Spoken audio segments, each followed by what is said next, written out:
"Wahai orang laki-laki, ayah saya telah meninggal dunia di hadapan Rasulullah dalam peperangan ini. Lalu ibu saya kawin lagi dan makan harta saya. Sedang suaminya, yakni ayah tiri saya, mengusir saya dari rumah saya sendiri. Maka saya tidak punya makanan, minuman, pakaian, dan rumah. Dan tatkala saya melihat teman-teman pada hari raya sedang mereka semuanya mempunyai ayah, maka teringat musibah ayah saya. Oleh karena itu saya menangis. Wahai سبيل الدموع سبيل مريح تنهدى يا صاحي كي تستريح Assalamualaikum warahmatullahi wabarakatuh. Alhamdulillahirabbil alamin. Wassalatu wassalamu ala asrafil mursalin sayyidina Muhammadin wa ala alihi washabihi ajmain. Hadirin rahimakumullah yang dimuliakan Allah. Semoga puasa kita, tarawih kita, tahajud kita, bacaan Al-Quran kita, sedekah kita diterima Allah Subhanahu wa taala. Sehingga itu semuanya akan memberikan kesempurnaan dalam berpuasa selama bulan Ramadan. Semoga menjadi kasih sayang Allah Subhanahu wa taala yang diberikan kepada kita semuanya. Ya, beberapa hari lagi kita akan menghadapi Hari Raya Idul Fitri. Ya. Semuanya akan berbahagia. Ya, sukacita yang tidak terbendung akan kita lihat dari semua keluarga yang akan kita datangi di rumahnya atau kita yang datang ke rumahnya. Tapi tidak semua bahagia itu dirasakan oleh keluarga itu sendiri. Kadang dia bahagia, sekali-kali dia susah. Yang bahagia adalah mereka yang keluarganya lengkap. Suami, istri lengkap, anak ada semua. Bahagianya luar biasa. Makan bersama, pakai baju yang indah, yang bagus bersama, jalan bersama, saling bersilaturahim, meminta maaf. Kita saling menghalalkan atas dosa-dosa kita. Yang istri minta maaf pada suami, suami minta maaf kepada istri, anak begitu juga kepada orang tua. Mereka sungkem meminta maaf atas kesalahan yang selama ini kita lakukan. Bahagia yang luar biasa.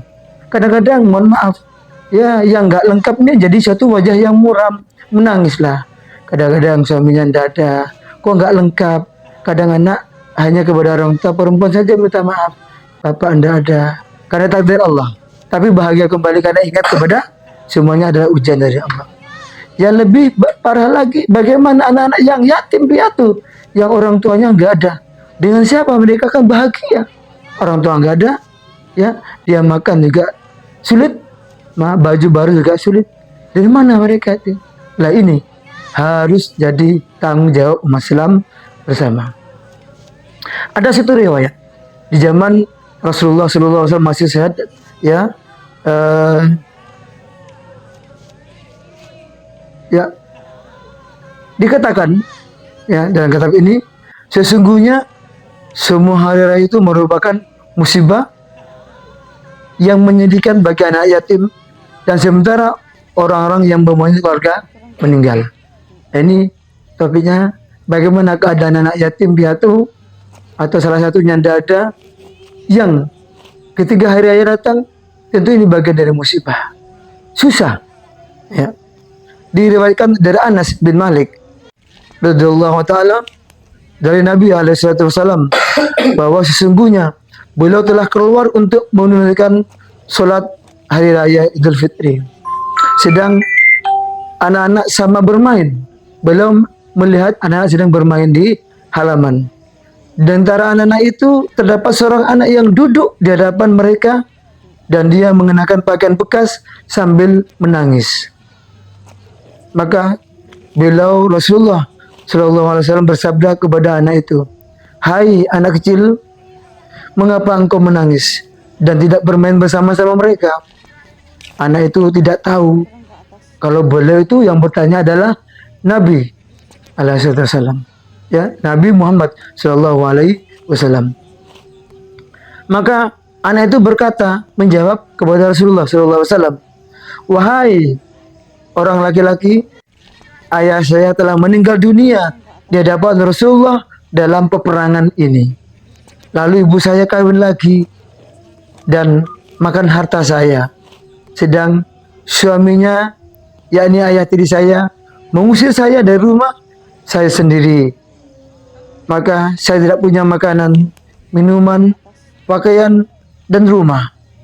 Dan tatkala saya melihat teman-teman pada hari raya sedang mereka semuanya mempunyai ayah, maka teringat musibah ayah saya. Oleh karena itu saya menangis. Wahai ya bapak atau laki-laki, tidak ngerti kalau yang bertanya adalah Rasulullah.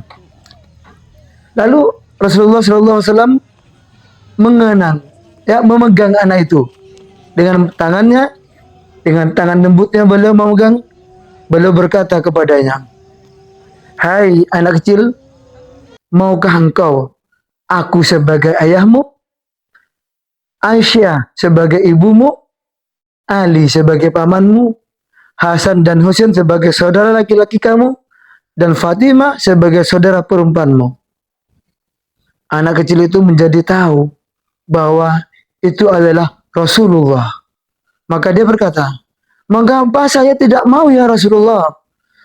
Maka dibawa oleh Nabi alaihissalam ke rumah beliau. Lalu dipakaikanlah pakaian yang bagus, diberi makan sehingga kenyang, dihiasi dan diberi minyak harum. Maka anak kecil itu keluar dengan tertawa-tawa serta gembira, sebagaimana anak pada umumnya. Ketika teman-temannya melihatnya, maka mereka sama-sama berkata kepadanya, "Sebelum ini kamu selalu menangis, wahai sobat," kata temannya. "Mengapa kamu sekarang menjadi gembira?" Dia menjawab, "Saya semula lapar, sekarang sudah kenyang. Saya semula telanjang, sekarang saya berpakaian.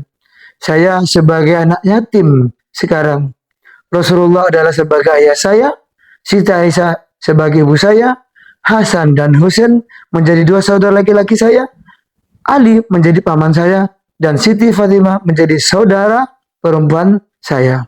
Maka bagaimana saya tidak bergembira mendapatkan ya predikat yang langsung saya menjadi keluarga besar dari Rasulullah Shallallahu Alaihi Wasallam. Masya Allah, ini anugerah besar dari Hari Raya Idul Fitri khususnya bagi anak yatim.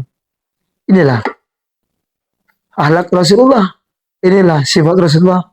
Bagaimana menyikapi ketika menghadapi anak yatim. Bisakah kita seperti ini? Insya Allah bisa.